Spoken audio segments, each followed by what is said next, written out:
Daylan, the Healer. 201-07. Bakit ka tumigil ulit? Ayaw mo akong patayin. Itinapon ni Daylan ang bangkay ng brown-spotted na matandang si Homer Zoo, at pagkatapos ay mahinahong ibinaling ang kanyang ulo, nakatingin sa matandang muntik ng madapa sa lupa, mahinang sabi. Ang palad ng kamay ay puno ng isang gatas na puting kinang, maganda ngunit nakakatakot. No, I don't dare. I don't dare. Gayunpaman, nang marinig ito ng matandang orasan na si Conrad Flame, muntik na siyang umiyak, mapatla at nanginginig ang kanyang mga labi, at may takot na sinabi. Biruin mo, gaano man siya katanga ngayon, malinaw na nauunawaan niya na kahit na nakalusot siya sa ika-11 antas ng banal na apoy at tunay na naging isang half-step na likas na powerhouse, tiyak na hindi pa rin siya ang kalaban ng halimaw na iyon parang binata. Hindi ako manggahas na maging mapangahas. Nang makita ang eksenang ito, hindi napigilan ni Instructor Landon na sampelan ang kanyang bibig, tinitingnan ang kalahating hakbang na likas na matanda na may kaunting simpatiya, na may hindi maipaliwanag na damdamin sa kanyang puso. Dapat mong malaman na ito ay isang kalahating hakbang na likas. Kahit na tingnan mo ang buong domestic ancient martial artist circle, siguradong may pangalan, apelyido, ulo at mukha. Ngunit ngayon, ang kabilang partido ay nasa harap ng isang mabalahibong batang lalaki tulad ni Daylan, masunurin na parang apo, na may mukha ng matinding sindek, takot, at takot. Hindi ko alam kung paano ito nagawa ng batang ito. Kahit na nagsimula siyang magtanim mula sa sinapupunan ng kanyang ina, hindi ito masyadong nakakatakot. Kahit na alam niyang kakampi siya ni Daylan, hindi mapigilan ni Instructor Landon Lee na masampal ang kanyang puso. Nanlamig, kumaibot ang sulok ng kanyang bibig. Siyempre, sa parehong oras, hindi niya maiwasang isipin sa kanyang puso na magiging maganda kung ang mga tulad ni Daylan ay makakasama sa kanilang flying leopard. Gayunpaman, alam din niya na ang ganitong bagay ay maaari lamang isipin sa kanyang sariling isip, na hindi makatotohanan. Tutal, tinanggihan siya ni Daylan dati, at mukhang hindi bagay ang ugali niya. Boom! At nang siya ay nag-iisip tungkol sa mga bagay sa kanyang puso, si Daylan ay nagtaas na ng kanyang mga paa at sinipa ang matandang lalaki sa kabilang panig, at malamig na sinabi, huwag kang manggahas. Ngayon alam mo na kung paano magpanggap na nakakaawa. Ikaw were so arrogant just now that you thought about it nung papatayin mo ako, bakit hindi kita narinig na nagsabi ng salitang, don't dare. Muli niya itong sinipa ng malakas. Senior? Nasaktan kita dahil hindi ko kilala si Tyshawn. Please be generous and let me go this time. Nakikiusap ako, as long as patawarin mo ako, I can agree to you under any conditions. Malakas na ungol ang Conrad na iyon, at pagkatapos ay ang reaksyon ay eksaktong kapareho ng kay Donnie noon, agad siyang lumuhad at humingi ng awa, ng ahas na huwag mag-alinlangan. Gaya nga ng kasabihan, ang isang tao ay nagiging isang lalaki na may edad, at ang isang baboy ay maaaring maging isang tao pagkatapos ng kanyang edad. Natural na naiintindihan niya sa sandaling ito na dahil hindi siya agad napatay ni Daylan, nagpapatunay ito na hindi seryoso ang pagpatay, at malinaw na ito lang ang pagkakataon niya para mabuhay ngayon. Ang tanging silver lining. Patawarin mo. Okay lang na iligtas ka, pero ayoko mag-iwan ng anumang nakatagong panganib, kaya nag-aalala ako. Mahinang sabi ni Daylan. Salamat senior sa iyong kabaitan at katwiran, at salamat sa iyong mapagbigay na puso, naiintindihan ko kung paano ito gagawin. Puchi. Ang sinabi ni Conrad na walang pag-aalinlangan, nag-swipe sa kanyang dantian, na sinundan ng isang subo ng dugo, at ang kanyang mainit na hininga ay biglang bumagsak. Ang dantian ay inalis sa karamihan. Kailangan kong sabihin, ang mga tao sa iyong Sacred Fire Sect ay talagang magkatulad. Sila ay walang awa sa iba, ngunit mas malupit sa kanilang sarili. Hindi napigilan ni Daylan ang mapabuntong hininga. Ganoon din si Donnie noon, at ngayon ay ganito na ang matandang ito. Sa isang pangungusap, kalahating pilayan niya ang sarili niyang dantian, na iwan siyang walang masabi. Si Flame ang hindi alam kung mabubuhay o mamamatay at nasaktan ang kanyang mga nakatatanda. Dapat siyang parusahan, at handa si Flame na gawin iyon. Narinig iyon ni Conrad at naisip na ayaw pa rin siyang pakawalan ni Daylan, pawis na pawis at nanginginig ang kanyang mga labi. Okay. Dahil si Daylan ang nagsabi nito, siguradong maingay ito at hindi ko ito pagsisisihan. Kalimutan mo na ang mga nakaraang bagay, pero kailangan pa kitang tanungin. Nang makita ang nanginginig na mukha ng kabilang panig, nagpout si Daylan, mahinang sinabi. Salamat sa iyong kabutihan at katwiran, at salamat sa iyong pagkabukas palad. Bumangon ang matandang si Conrad nang marinig niya ang mga salita, hinayla ang kanyang punit na damit, at nanginginig at yumuko si Daylan. Ang kanyang dantian ay hindi ganap na inalis, ngunit isang bahagi ang naiwan, at isang bahagi ng kanyang cultivation base ay natural na naiwan. Tinatayang may mga second-rate na sinaunang mandirigma sa paligid, kaya nagawa niyang tumayo sa sandaling ito. Ngunit magiging ganito na lamang siya sa buhay na ito, at hindi na niya magagawang magtanim. Nang makita ang eksenang ito, isa pang half-step na likas na powerhouse ang natapos sa isang kalunos-lunos na katapusan sa harap ni Daylan, kalahating alis ang kanyang dantian, at hindi na makapag-cultivate. Hindi napigilan ni Instructor Landen na mapabuntong hininga sa kanyang puso. Oo naman, sa sinaunang martial artist circle isang malaking kamao ang katotohanan, at ang malakas ay iginagalang. Kung hindi, dahil sa edad ng matanda sa kabilang panig, kahit na igalang niya ang matanda at mahal ang mga bata, at itaguyod ang mga tradisyonal na birtud ng sikat na pamilyang Southern, hindi siya magiging sa antas na ito. Sobrang miserable. Kayong tatlo lang ngayon. Sa sandaling ito, blanko ang tanong ni Daylan. Nang marinig ang tanong ni Daylan, walang pag-aalinlangan na tumanggaw si Conrad, oo, Senior. Tayong tatlo lang ang nandito ngayon. Umaatres pa rin ang ninuno ni Duan upang salakayin ang likas na kaharian, kaya hindi maginhawang kumilos ng personal. At ang pangalawa ay dahil sa tingin niya. Sa puntong ito, bigla siyang natigilan, pawis na pawis, hindi na nakapagpatuloy. Sa tingin niya ay sapat na kayong tatlo. Lumabas ang tatlong first class na sinaunang mandirigma ng tangtang upang dakpin at patayin ako, isang binata sa edad na 20 taon. Sila ay ganap na labis-labis, higit pa sa sapat, at hindi maaaring magkaroon ng aksidente, tama ba? Ember G. pagkatapos magsalita, mahina niyang sinabi, na may kalmadong tingin sa kanyang mukha.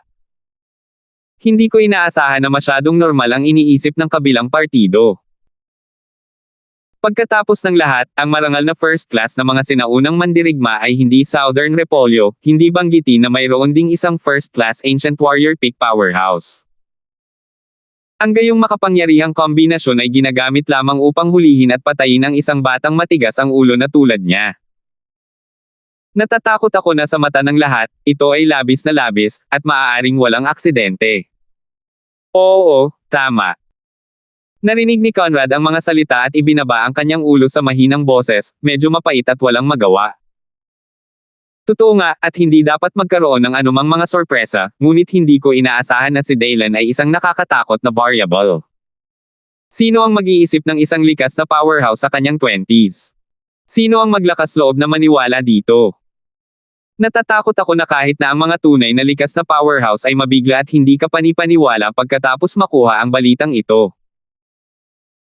Pagkatapos ng lahat, sa kanyang paningin sa sinaunang martial arts circle sa napakaraming taon, ang bunso at ang pinakabata ay maaaring hindi bababa sa 40 taong gulang, ngunit ngayon, si Daylan ay mas bata pa rin sa ganoong uri ng tao. 2 beses, hindi ko ito maisip, at hindi ko ito maisip. Kung hindi na kayo makakabalik, ano ang mangyayari sa inyong Sacred Fire Sect? Napakunot ng noo si Daylan at nagtanong muli. Kung hindi tayo makakabalik tatlo, tiyak na maghahirap ng husto ang ating Sacred Fire Sect, at siguradong magpanik tayo. Sa oras na iyon, kahit na ang ninuno ng hukbo ng ating sekta ay hindi handang kumilos ng personal, ako natatakot ako na hindi niya siya matutulungan maliban kung wala siyang pakialam na bumagsak ang Holy Fire Sect ng ganito. Sabi ni Conrad na may malungkot na ekspresyon. Nang tanungin ito ni Daylan, alam niya na halos tapos na ang Sacred Fire Sect.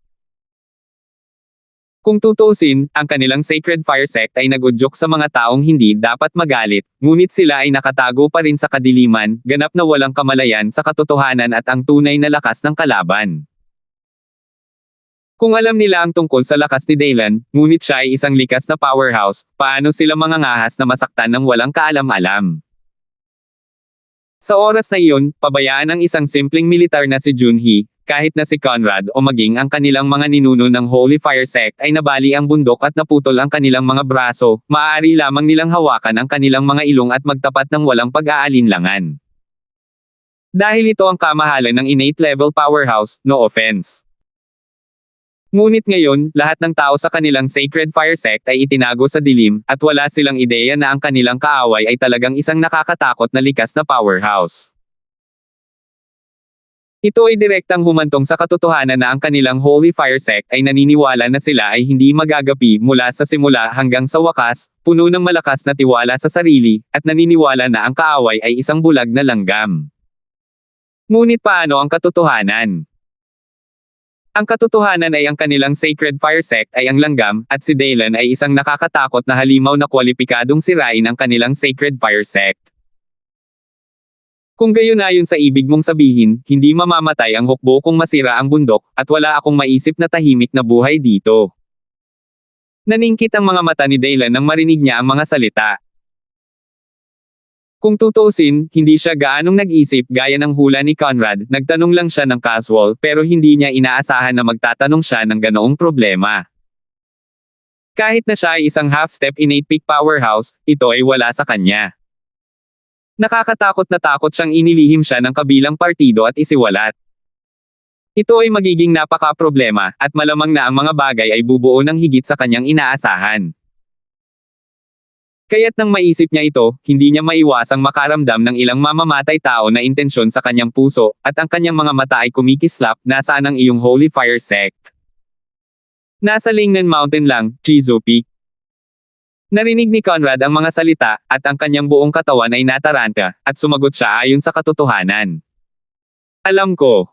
Hindi nakakagulat na ungol ni Daylan. Sa pagkakaalam niya, hindi bababa sa 60% hanggang 70% ng mga sinaunang sekta ng martial arts sa 3 probinsya ng Lingnan ay matatagpuan sa kabundukan ng Lingnan, dahil kakaunti ang mga tao doon, ito ay napakaingay, at ito ay malayo. Mula sa mga secular na lungsod, mas madaling kumalma at magsanay ng martial arts. Matapos malaman ang impormasyong gusto niyang malaman, hindi na nag-abala pa si Daylan na makipag-ugnayan sa kabilang partido, kaya nainip niyang iwinagayway ang kanyang kamay at sinabing, "Okay, you can go." "Salamat, Senior, maraming salamat." Ang Conrad na iyon, na parang nabigyan ng amnestia, ay yumuko ng walang pag-aalinlangan, pagkatapos ay tumalikod at umalis. Nang makita ang eksenang ito, hindi napigilan ni Daylan na mapamura, alam niyang maaaring wala ng balak ang kabilang partido na maghayganti sa kanya. Dahil kitang-kita na ang isip ng kalaban ay wala ng tapang at sipag na dapat taglayin ng isang martial artist, kahinahunan at duwag na lang ang natitira, kaya walang dapat ikatakot. "Daylan, gusto kang makita ni Leon." Sa sandaling ito, biglang naglakad si Instructor Landon sa kalsada. Leon Yates, Punong Yates. Natigilan si Daylan nang marinig niya ang mga salita, at agad na naunawaan na dapat ay tungkol kay Donnie noon, at dapat ay kilala siya ng kabilang partido sa sandaling ito, kaya bahagyang tumango siya at sinabing, "Okay, walang problema." Ngunit ang dalawang bangkay ay dapat na problemayan ni Instructor Landon na haharapin, ang tinutukoy niya ay ang mga bangkay ng matandang bulag at ang matandang may batik-batik na si Homer Zo. "Simple lang, tatawag na lang ako ng mag-aayos mamaya. You don't need to worry about this trivial matter." Agad namang tumango si Instructor Thunder Dragon Landon pagkarinig nito. Pagkaraan ng ilang sandali, si Hila ang Mercedes-Benz GL400 ay nagmaneho palabas ng suburban county at bumalik patungo sa urban area ng Banuan City. 202. Makalipas ang mga 2 o 3 oras, sa sub-base ng Flying Leopard sa lalawigan ng Jarlingnan, sa isang tahimik na silid na mukhang hindi mahalata.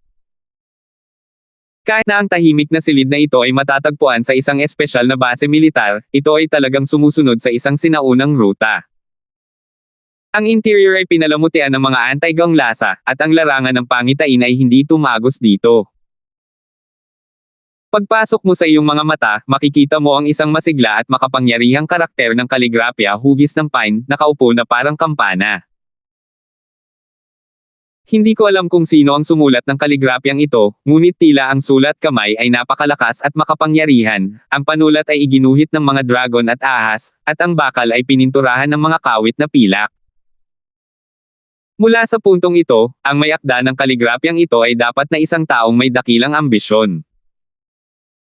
Ibig mong sabihin na ang kanyang paglilinang ay ganap na nalampasan ang iyo, at malamang na naabot na niya ang likas na kaharian na higit pa sa sinaunang martial arts. Sa tahimik na silid, si Leon Yates, na nakasuot ng maluwag na plain na damit, ay nakaupo sa isang retan na kahoy na upuan, ang kanyang mga daliri ay dahan-dahan at maindayog na tinapik ang mesa, ang kanyang mapupungay na mga mata ay nakatitig din sa unahan, na bumubulong sa sarili. Nang marinig ang kanyang tono, parang may narinig siyang hindi maisip, at labis siyang nagulat. I don't know, and I can't sure. Pero alam na alam ko na kahit basagin man ng senior brother ko ang bundok, hinding-hindi niya ako pipilitin sa ganoong level. Sa murang edad niya, kung talagang umabot na siya. Sa antas na iyon, ito ay tiyak na sapat na upang ang buong sinaunang martial arts circle ay makaramdam ng takot. Sa tabi niya, namutla ang mukha ni Donnie, na nabali ang braso. Bakas pa rin sa kanyang mga mata ang takot at gulat. Sa katunayan, ang pinakamalaking dahilan kung bakit sigurado siyang naabot ni Daylan ang antas na iyon ay ang pakiramdam niya na noong nakipag-away si Daylan sa kanya noon, hindi niya ginawa ang lahat ng kanyang makakaya.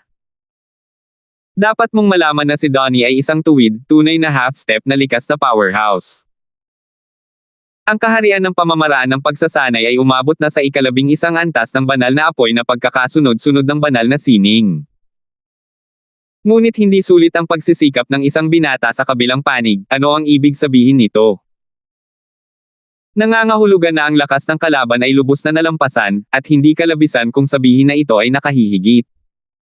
Idiniin sa ibabaw ng kanyang ulo. At ang kanyang Donnie ay isa na ngayong half-step innate powerhouse, anong uri ng cultivation realm ang makakalampas sa kanya?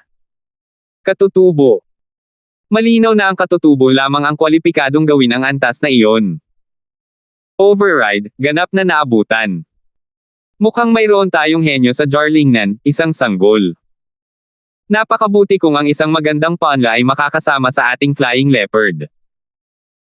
Napabuntong hininga si Leon nang marinig niya ang mga salita, na bahagyang nawala ng malay.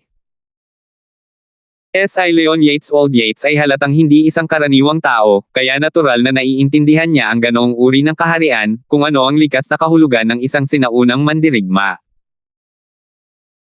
Nangangahulugan na ang antas ng powerhouse na ito ay wala kahit na ang kanilang mga lumilipad na leopardo, kaya kung ang kabilang partido ay maaaring sumali sa kanila, maaari pa nilang tulungan silang lumipad ng mga leopardo at ibalik ang paghina sa loob ng maraming taon.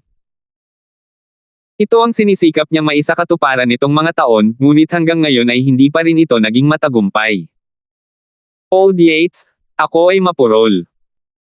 Sa lakas ng cultivation ng senior na iyon, isang lumilipad na leopardo sa isang lamang na lugar, natatakot akong hindi niya mamahalin ang malaking Buddha na iyon.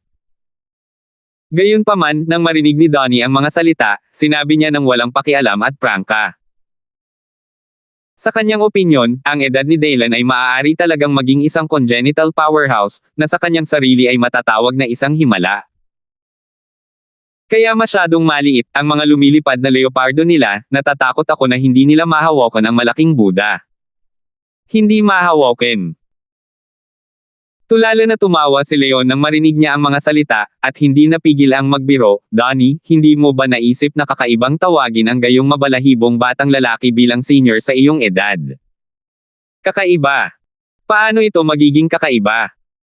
Natutuwa ako na maaari pa akong tumayo dito at tawaging senior ang isang batang lalaki. Kung hindi, natatakot ako na patay na ako, at hindi ko na kaya. Umalis sa katawan. Napakamot sa kanyang ulo sa pagkamangha. Kakaiba. Marahil sa oras na ito, ang isang tagalabas lamang na tulad ni Leon ang makakahanap ng kakaiba. Dahil sino mang tao sa sinaunang martial artist circle ay magkakaroon ng napakahalagang bakal na batas na nakaukit sa kanilang isipan kapag bumaba sila ng bundok at tumuntong sa mga ilog at lawa. Ibig sabihin, iginagalang ang pinakamahusay. Ito ay malinaw na ang malaking kamao ay ang katotohanan, at ang iba ay hindi totoo. Okay. mali ang nasabi ko. Minsan masyadong makatotohanan at malupit ang rules ng mga ancient warriors mo. Ikinawi ni Chief Yates ang kanyang kamay nang marinig niya ang mga salita, at napabuntong hininga siya. Siya ay nagmula sa isang kumpletong background ng militar. Lumahok siya sa iba't ibang mga counter-attacks at mga labanan sa pagtatanggol at gumawa ng magagandang tagumpay sa nakaraan, kaya mas madaling maunawaan ang konsepto ng hukbo, machine gun, canyon, at mina ng missile. Ngunit ngayon ay talagang naiintindihan na niya, ilang tao, ilang bagay hindi mahuhusgahan ng common sense.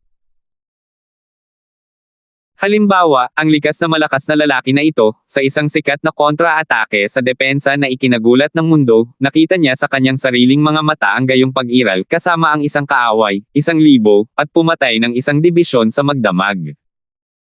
Dapat mong malaman na mayroong higit sa 1,000 mga elit na sundalo ng kaaway. Ngunit ang pagkawasak ng isang tao ay hindi maisip. Kaya kalaunan, talagang gusto niyang maunawaan ang bilog na iyon, at hindi man lang siya nagsisi na umalis sa posisyon ng dating commander ng rehiyong militar ng Lingnan, at nagkusa na kunin ang isang tiyak na misyon ng militar. Ito ang huling Flying Leopard. Old Yates, nandito si Mr. Ember. Sa sandaling ito, isang miyembro ng Flying Leopard ang kumatok sa pinto at pumasok upang magulat. Pareho silang naantig. Pupuntahan ko siya. Walang pag-aalinlangan na sabi ni Donnie, handang lumabas para salubungin siya. Biruin mo, ngayon sa isip niya, si Daylan ay kasing hindi makilala ng isang malevolent star. Baka mapatay niya siya kung hindi siya masaya anumang oras, kaya paanong hindi siya matatakot? Hindi napigilan ni Leon na mapakilos muli nang marinig niya ang mga salita. Hindi niya inaasahan na magagawa ni Daylan na handgain si Donnie sa ganoong antas. Hindi ka panipaniwala. Mr. Ember, sumama ka sa akin. Ngunit sa sandaling ito, ang magalang na boses ng mga miyembro ng Flying Leopard ay biglang nagmula sa labas ng pinto. Ang lugar na ito ay orihinal na Flying Leopard sub-base sa Jarlingnan Province, kaya natural na magkakaroon ng maraming miyembro ng organisasyong ito. Matapos ihatid ng instructor na si Landon Lay si Daylan pabalik dito, bigla niyang hiniling ang isang tao na dalhin si Daylan dito, at siya mismo ay may iba pang dapat gawin. Malinaw, ito ang malinaw na pagkakaiba sa pagitan ng mga sundalo at mga sinaunang mandirigma. Dahil ang dating ay may dugo sa kanyang puso at dumiretso, madaling maging pabaya, at hindi siya mag-iisip at magdadalawang isip. Ngunit iba ang mga sinaunang mandirigma, dahil sila ang mga taong higit na nakakakilala sa sarili nilang lupon, kaya mas alam nila ang mga tuntunin at ugali sa bilog. Respeto sa mga umabot. Whoosh! At nang marinig niya ang mga salita ng miyembro ng Flying Leopard, agad na nagbago ang ekspresyon ni Donnie, at nagmamadaling bumangon si Leon Yates upang salubungin siya. Nang makita ito, bahagyang umil si Chief Yates, at biglang lumingon ang kanyang paningin sa pinto. Pagkatapos ay nakita kong pumasok ang isang binata na higit sa 26 o 7 taong gulang. Malinaw, ang taong ito ay walang iba kundi si Daylan. Hello, Senior. Matapos makita si Daylan, hindi nagatubili si Donnie na yumuko hanggang dulo, at magalang na sinabi. Nang makita ang eksenang ito, nagulat ang mga miyembro ng Flying Leopard. Magkalat ng mga bagay. Senior. Gayunpaman, bago siya magkaroon ng oras upang mabigla, isa pang eksena na halos nakakatakot sa kanya na katangahan ang nangyari. Sa susunod na sandali, nakita niya talaga si Daylan, ang mabalahibong batang lalaki sa edad na 20s, at tinapik ito ng kanyang kamay nang nakangiti. Pagkatapos tapikin si Donnie, mahinang sinabi ni Deputy Instructor Ma sa isang tamad na tono ng mga matatanda na nakakakita ng mga nakababata, nandito ka rin. Nang makita ang eksenang ito, ang miyembro ng Flying Leopard na nagdala kay Daylan ay halos hindi natakot sa kanyang mga binti, at pagkatapos ay mabilis na nagpakita ng kalokohan ang kanyang mukha. Hindi ka panipaniwala. Oo, dapat mong malaman na isa ito sa 5 deputy instructor ng kanilang punong tanggapan sa Flying Leopard, ngunit ngayon siya ay talagang kumikilos na parang apo sa harap ni Daylan, at nagkibit-balikat ng may paggalang, kaya hindi niya maisip na ang eksenang ito ay aktwal na. Totoo. Parang nananaginip. Lumabas ka muna. Nang makita ang eksenang ito, bahagyang kumulat ang noo ni Leon Yates at sinabing, "Oo, oo." Nang marinig iyon, ang mga miyembro ng Flying Leopard ay nabalisa, tumalikod at umalis. "Old Yates, hinahanap mo ba ako?"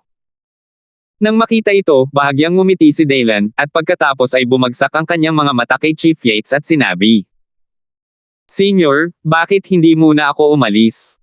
May private chat kayo ni Mr. Yates." Nang makita ang eksenang ito, naisip din ni Donnie na hindi siya dapat manatili, at agad na tinanong si Dylan daw sa mahinang boses. "Okay." Tumango si Dylan matapos itong marinig. Narinig ng huli ang mga salita at agad na yumuko pabalik ng walang anumang pag-aalinlangan, at si Yates ay palaging mukhang walang imak.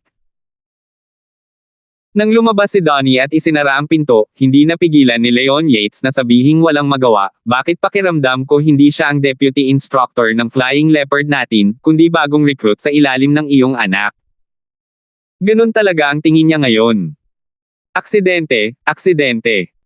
Punong Yates, ano ang hinahanap mo sa akin? Sabi ni Dylan na may bahagyang nahihiyang ngiti. Umupo ka muna. Itinuro ni Chief Yates. Nakita ko siyang huminto sandali, at pagkatapos ay sinabi niya, gusto mo bang uminom ng tsaa? Hindi, hindi. Chief Yates, kung may sasabihin ka, sabihin mo lang sa akin. Medyo hindi ako komportable sa iyo. Medyo discomfort na sabi ni Dylan nang marinig niya ito. Totoo na sa kanyang kasalukuyang antas ng paglilinang, siya ay nasa ika-4 na antas sa gitnang yugto ng pagsasanay sa chi, na maihahambing sa likas na unang yugto ng antas ng sinaunang martial artist. Ngunit ang problema, bilang tatlong mabuting batang pioneer na lumaki sa ilalim ng pulang bandila, kapag nahaharap sa titulong, ulo, na sumisimbolo sa kaluwalhatian at sumisimbolo sa bayani ng bayan, hindi pa rin siya malay na hindi kumpiyansa at maikli. Kalahating ulo. Kung tutuusin, kung hindi nila itinapon ang kanilang mga ulo, nagbuhos ng kanilang dugo, at nakipaglaban para sa pag-angat ng isang panahon at ng bansa noong panahong iyon, paano na ngayon ang mga kabataang ito sa bagong panahon ay magkakaroon ng magandang buhay? Sa makatuwid, sa kanyang isip, ang kabilang partido ay isang bayani, karapat-dapat sa paggalang. Mukhang pigil na pigil ka pero sa wakas mukha ka ng binata, not bad, hahaha. Nang makita ito, hindi mapigilan ni Leon na mapangiti. Kung tutuusin, bago pa lang ang mga sandaling ito, talagang pinipitik na niya ang kanyang puso, at hindi niya alam kung paano haharapin ang isa't isa. Pero ngayon hindi ko na kailangan mag-isip masyado, parang normal attitude lang ang kailangan ko. Sa pag-iisip nito, diretsyong sinabi niya, may gagawin ako sa iyo ngayon, at napaka-importante pa rin. Boss Yates, mangyaring magsalita. Sabi ni Dylan na kumislap ang mga mata nang marinig ang mga salita. Okay, tapos sasabihin ko. Tiningnan ni Chief Yates ang mga mata ni Dylan na may matalas na mga mata, at sinabing dahan-dahan, gusto kitang imbitahan na sumama sa amin Flying Leopard. 203. Gusto kitang imbitahan na sumali sa aming Flying Leopard. Hindi mapigilan ni Dylan na matigilan nang marinig niya ito. Hindi niya talaga inaasahan na ang kabilang partido ang pumunta sa kanya ngayon para sa ganitong bagay. Sumali sa Flying Leopard. Ang isa ay wala siyang ideyang ito, at ang isa ay tila hindi angkop ang kanyang pagkatao. Dapat alam mo na siya yung tipong aawayin kung hindi siya magkasundo. Mahirap para sa anumang organisasyon o utos na pigilan siya. Kaya't ganito, kung hahayaan mo siyang sumama sa Flying Leopard, hindi ba't ito ay nagpapasaya sa sarili? Hindi, talagang hindi. Hindi niya napigil ang iling ang kanyang ulo na may determinadong saloobin sa kanyang puso, at nagsimula siyang gumawa ng mga pangungusap sa kanyang bibig, at sinabing, Old Yates, hindi ba nararapat para sa iyo na hayaan akong sumama kay Flying Leopard na may napakarahas na ugali? Hindi man siya direktang tumanggi sa sandaling ito, halata na ang kahulugan ng sinabi niya. Sumali sa Flying Leopard. Kalimutan mo na, hindi nararapat. Don't be too busy to reject me. Let's chat casually. You ask what you want to know, and I will also ask some things I want to know. How about you give me the answer later? Hindi nasaraan ng loob si Chief Yates Wenyan, ngunit nakangiting sinabi. Mamaya ko na ibibigay ang sagot. Pero ang tanong, ako ang sagot mamaya. Hindi napigilan ni Daylan na mag-isip ng walang magawa sa kanyang puso, pagkatapos ay umiling at sinabing, well, may gusto talaga akong itanong. O sabi mo eh. Sabi ni Chief Yates na may bahagyang pagkinang sa kanyang mga mata nang marinig niya ang mga salita. It's the Banuan City incident. Leon, you should know, right?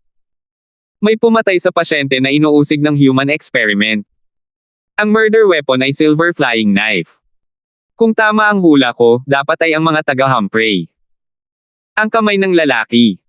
Tahimik na tanong ni Daylan matapos marinig ang mga salita. Oo, talagang mga kamay nila iyon. Matagal na natahimik si Chief Yates nang marinig niya ang mga salita, at dahan-daang sinabi, at alam ko rin kung ano ang gusto mong itanong, oo, ang utos ay ibinigay ko rin, upang ang lahat ng may kinalaman ay makalimutan ito. Bakit? Bakit mo ginagawa ito? Malalim na sumimangot si Daylan nang marinig niya ito, hindi maintindihan kung bakit ganoon ang utos ng kabilang partido. Bakit? Dahil ayon sa mga resulta na nalaman namin, ang mamamatay tao ay dapat na isang kalahating hakbang na likas na kapangyarihan sa loob ng organisasyon. At ang taong ito ay lingkod ng isang pinuno sa organisasyon at pati na rin ang tagapagsalita nito. Kaya kung ito ay mula sa lakas ng iyon. Person realm consideration. Kumunat ang noo ni Leon at dahan-daang sinabi. Kalahating hakbang na lang, hindi naman big deal sa paningin ko. Biglang pinutol ni Daylan ang kanyang mga salita at sinabi. Kalahating hakbang pa lang ito, hindi na ito big deal sa aking paningin.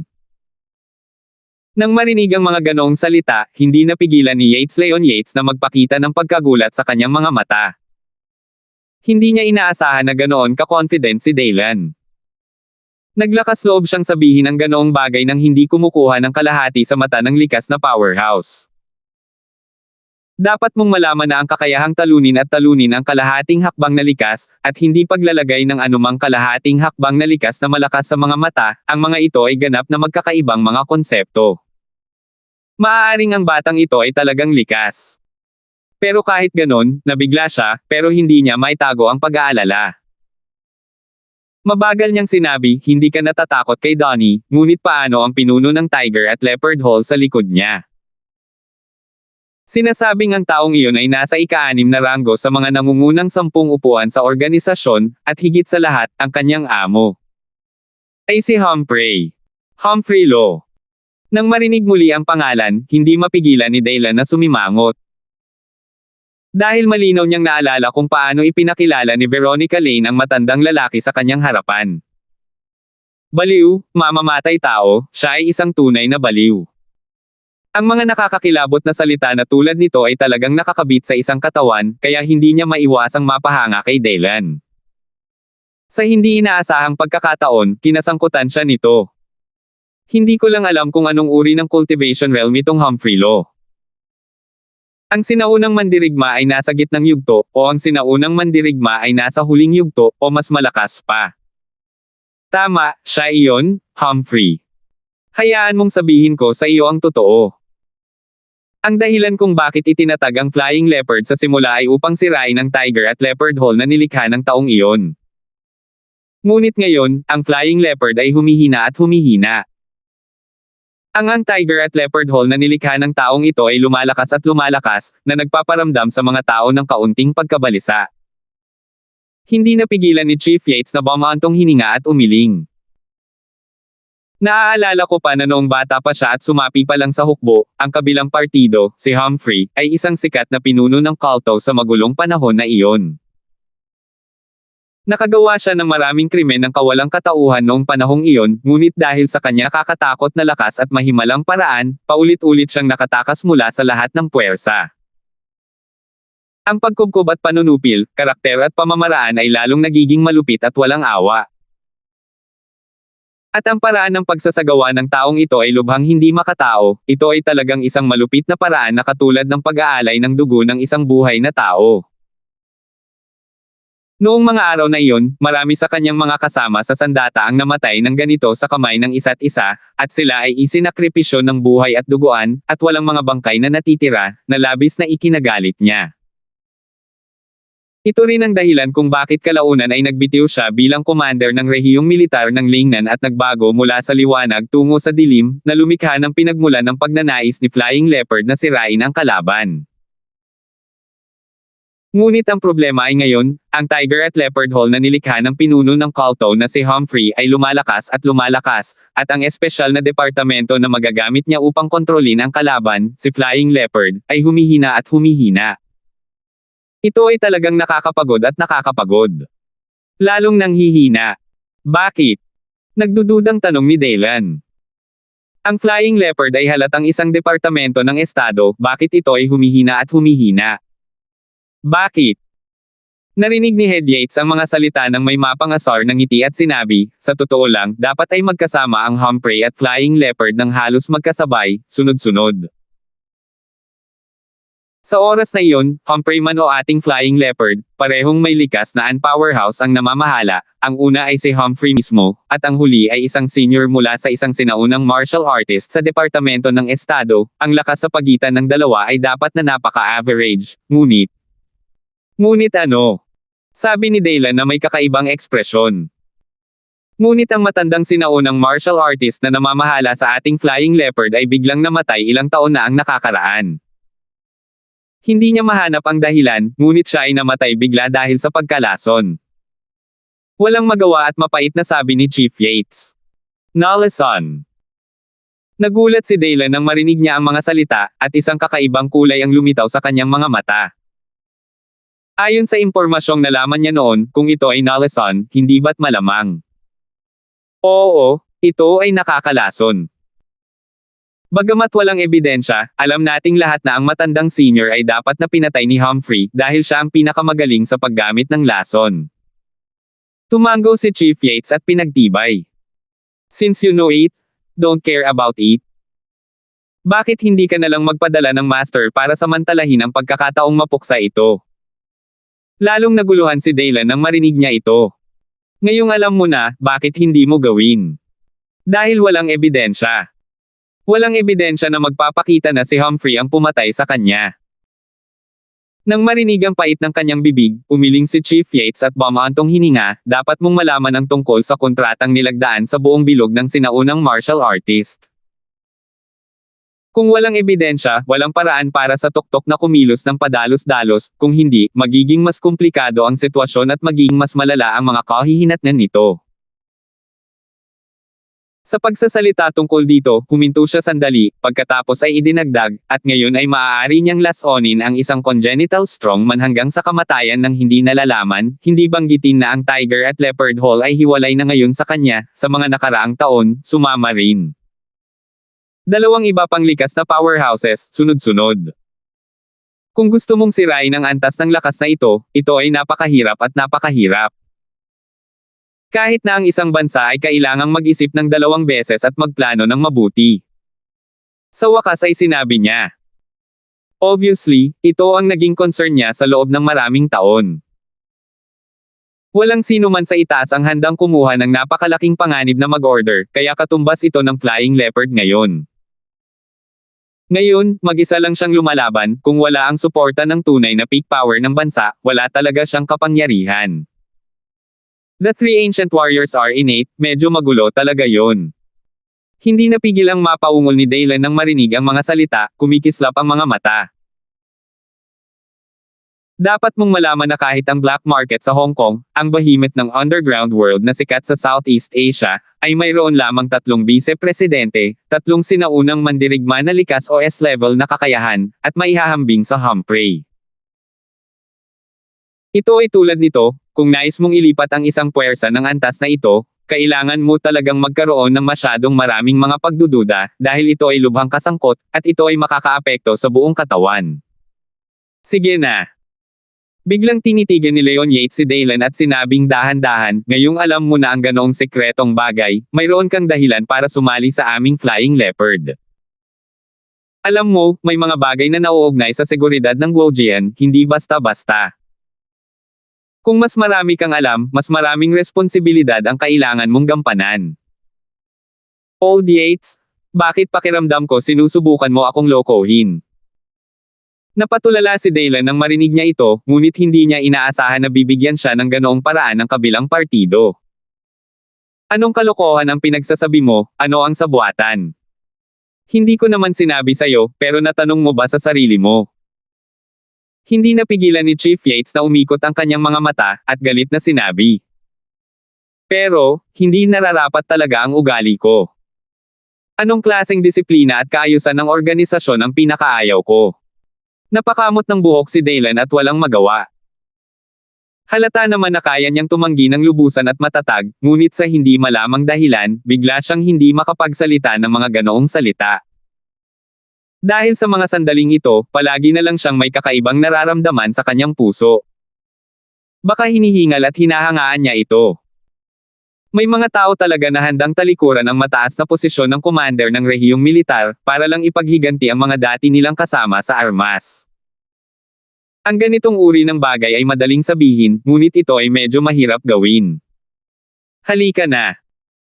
Sa tingin mo ba sa lakas mo ngayon, sa ating mga flying leopards, sino ang maglalakas loob na mag-utos sa iyo, hindi ba iyon maiinip? Hindi mo ba nakita ang takot sa iyo ni Donnie? Yates the old pouted and sighed a little. Maging ang matanda kahit na ulo ni Donnie ay kasing ganda ng apo sa harap ng iyong anak. Sino pa ba ang maglalakas loob na maging mapangaha sa harap mo? Hindi ba ito biro? Pero, medyo nagulo pa si Daylan nang marinig niya ang mga salita. Talagang nahihirapan siya at nag-aatubili. Sige, huwag na. Hayaan mo akong gumawa ng isang hakbang dito at hayaan kang sumama sa ating flying leopard sa pangalan at kumuha ng maling posisyon. Malaya ka pa rin sa hinaharap, at walang utos na pilitin ka, hindi ba? Ang punong tanggapan. Diretsahang pinutol ni Leon ang kanyang mga salita at sinabi sa isang walang pagtanggi na tono. Ang dami na niyang pinagbigyan kaya dapat makontento na siya, di ba?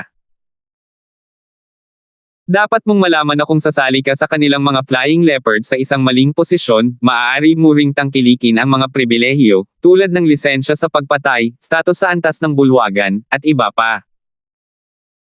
Ito ay talagang isang magandang bagay na bumabagsak mula sa langit, at ito ay hindi makatwiran upang tanggihan. 204. Talaga, peking trabaho lang. Natigilan si Daylan nang marinig niya ito, ngunit hindi niya inaasahan na ang kabilang partido ay maaaring pretuhin siya ng ganito. Pagkatapos ng lahat, kung ito ang kaso, si Flying Leopard ay maaaring magbigay sa kanya ng isang maling posisyon at hayaan siyang sumali sa kanyang pangalan, pagkatapos ay maaari niyang sampelan ang kanyang mukha at tumanggi na huminto anumang oras, isang malayang tao pa rin, at maaari pa ring mag-enjoy. Ang mga pribilehiyong iyon sa pinakamataas na antas, na ginagawang hindi ba siya magagalaw. Kung tutuusin, bagamat nakakatakot ang kanyang cultivation strength ngayon, talagang kailangan niya ang ganitong uri ng pagkakakilanlan para sandata ang kanyang sarili dahil sa mga hadlang at problema ng iba't ibang aspeto ng secular na lipunan. Siyempre totoo. I can give you a guarantee here that while ensure your freedom, I will try to get you a higher rank, at least the main hall, and local officials will bow their heads when they meet. Tinapik ni Chief Yates ang kanyang dibdib. Garantisado. Parang lilipad. Antas ng pangunahing bulwagan. Hindi ba't ganoon din ang antas ng una at pangalawang pinuno natin sa Banuan City? Kakaibang ungol ni Daylan nang marinig niya ito. Hindi ko inaasahan na ganito pala kataas. Dapat mong malaman na si Huang Tao ay pagod na pagod noon kaya sa wakas ay kinuha niya ang posisyon ng alkalde, at ang kanyang ranggo ay hindi pa tumataas mula sa antas ng deputy department hanggang sa antas ng pangunahing departamento. Gayunpaman, nasa kamay na niya ngayon si Daylan, at siya pa rin ang uri ng mga lokal na opisyal. Ang espesyal na antas ng pangunahing bulwagan ay bumoto. Ito ay kahanga-hanga. Sa hindi inaasahang pagkakataon, mayroon pa rin si Daylan ngayon. Ngunit ipinapakita rin ito kung gaano kahalaga ang bansa sa mga espesyal na grupo tulad ng mga sinaunang mandirigma. Pagkatapos ng lahat, mayroon silang hindi pangkaraniwang puwersa sa kanilang mga kamay. Kung hindi sila makokontrol, hindi maiiwasang banta nito ang katatagan ng lipunan. Kahit na ang pagtulog sa isang seryosong direksyon ay maaaring nauugnay sa pambansang seguridad. Sa makatuwid, dapat tiyakin ng Estado na ang gayong mga tao ay hindi mawawala ng kontrol. Natural, dapat silang gumamit ng iba't ibang paraan upang manalo, maging malambot, at matigas. Siyempre, ang halaga ng pamamaraang ito ng co-optation ng Estado ay kinakalkula din batay sa mapanganib na antas ng taong iyon. Halimbawa, ang innate level powerhouse, hindi naman kalabisan kung sabihin na ito ay seryosong nakakagambala sa lipunan, kaya natural na kailangan ng isang mataas na antas, tulad ng isang mataas na opisyal, upang magpakita ng taos puso. Kung tutuusin, mayroong hindi bababa sa 4 na bilang sa matataas na opisyal at kadre sa buong bansa. Gayunpaman, kahit na tingnan mo ang buong bilog ng sinaunang martial artist, kabilang ang ibang bansa, mayroong ganap na hindi hihigit sa 100. Ang paghahambing na ito ay ginagawang napakalinaw. If you are willing to serve the country with sincerity, then go through a 3 to 5 year inspection period. Not to mention the main office level, there are more than enough senior officials. Gusto mo bang subukan? Barko ng bansa. Dapat alam mo na nagsasabi siya ng totoo. Hanggat kilala niya ang mga likas na sinaunang mandirigma, basta't handa silang sumapi sa organisasyon at maglingkod sa bayan at sa bayan, pagkatapos ng 3 hanggang 5 taong inspection, lahat sila ay matataas na opisyal, walang exception. At ito ay talagang isang malaking tukso. Hi, mataas na opisyal. Si Rao ay hindi napigilan ni Daylan na mapabuntong hininga nang marinig ang mga salita, ang kanyang mukha ay nagulat at nagulat. Mga mataas na opisyal, parang nasa level na sila ng mga matataas na opisyal. Hindi ko inaasahan na ganito pala kahalaga. Old Yates, huwag mo na akong tuksohin. Ayoko ng pakiramdam na pinipigilan ako ng iba, at malalagay ako sa gulo, ngunit matatanggap ko pa rin ito kapag sumali ako sa organisasyon sa pamamagitan ng pangalan. Who calls me a red flag boy sa bagong panahon? Gayunpaman, nilabanan ni Daylan ang tukso at nakangiting sinabi. Kung maaari siyang magkaroon ng ganitong uri ng pagtrato bago niya makuha ang mana mula sa master na iyon sa mundo ng paglilinang, tiyak na sasang-ayon siya ng walang pag-aalinlangan. Ngunit ang problema ay ang katotohanan ay walang kung at walang kung. Wala naman dito ang isip niya ngayon, syempre pwede lang tumanggi. Narinig ni Leon ang mga salita, kahit na ito ay isang awa, ngunit naiintindihan din, ngunit ito ang pinakamahusay na resulta. Kaagad, nakita niya ang isang ngiti sa gilid ng kanyang bibig at nagtanong, tapos pumayag ka na. Gusto niyang kumpirmahin ito sa huling pagkakataon. Well, nangako akong sasali sa Flying Leopard. Tumango si Daylan nang marinig niya ang mga salita. Hahaha, sa wakas, isa lang ang nasa isip ko. Daylan, salamat sa pagbigay mo sa akin ng mukha ng matandang ito at pumayag kang sumali sa Flying Leopard. Grabe, kung hindi na kami makakahanap ng backer ng Flying Leopard na katulad mo, delikado na talaga. Natuwa muna si Chief Yates, at pagkatapos ay biglang yumuko kay Daylan. Huwag, Punong Yates, ano ang ginagawa mo? Bumangon ka, bumangon ka. Biglang napangiti si Daylan, at pagkatapos ay iwinagayway ang kanyang kamay, isang mahiwagang puwersa ang umabay kay Leon Yates. Biruin mo, yumuko ang matandang ito para sa kanya, ayaw niyang mawala ng buhay ng ganito. Oo naman, siya ay isang congenital powerhouse ng sinaunang martial arts, at ang kanyang paraan ay talagang mapaghimala. At nang maramdaman niyang may mahiwagang puwersang humila sa kanya pataas, hindi napigilan ni Leon Yates na mapabuntong hininga. Dapat mong malaman na siya ay hindi isang ordinaryong tao, ngunit may lakas ng isang ordinaryong haring sundalo, na katumbas ng isang unang klase na sinaunang mandirigma. Pero ngayon, sa lakas niya, sa harap ni Daylan, wala na siyang puwang para ipakita iyon, kaya bigla siyang hinayla pataas.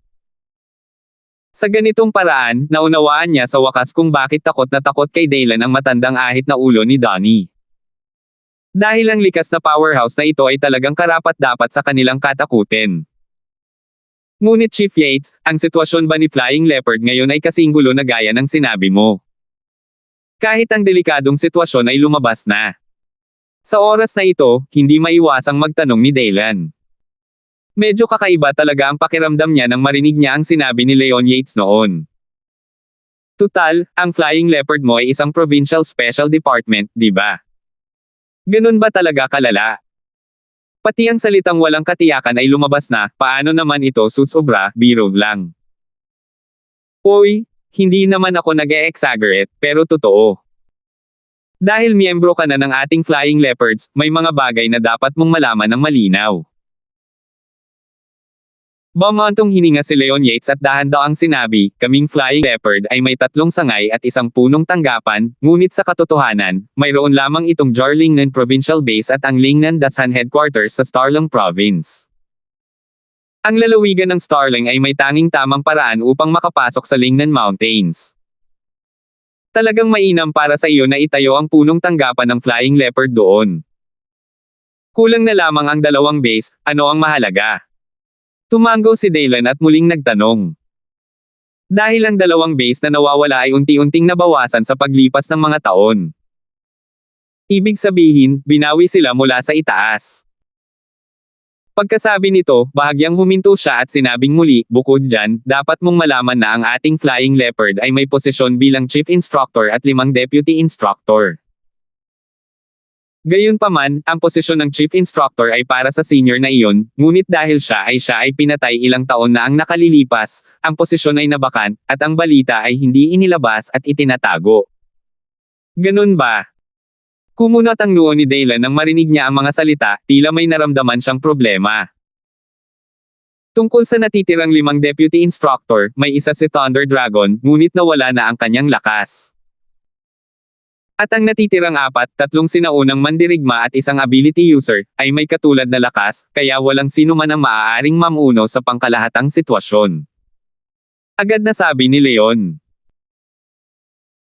Bilang isang espesyal na departamento na determinadong sirain ang Tiger at Leopard Hall sa simula ng pagkakatatag nito, ngayon ay mayroon na lamang 3.5 hakbang na likas at 1.5 hakbang na S-rank na halos hindi sumusuporta sa harapan, na talagang medyo masyadong malabo. Karapat-dapat sa 4 na salitang ito sa panganib. Ikaw.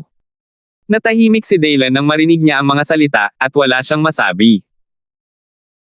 Hindi ko inasahan na ang isang panlalawigang espesyal na departamento ng estado ay magiging napakalungkot, at walang mga likas na powerhouse na sumusuporta sa harapan nito. Ay talagang masama. Alam mo na ngayon kung bakit kailangan kong magparaya ng paulit-ulit kay Humphrey.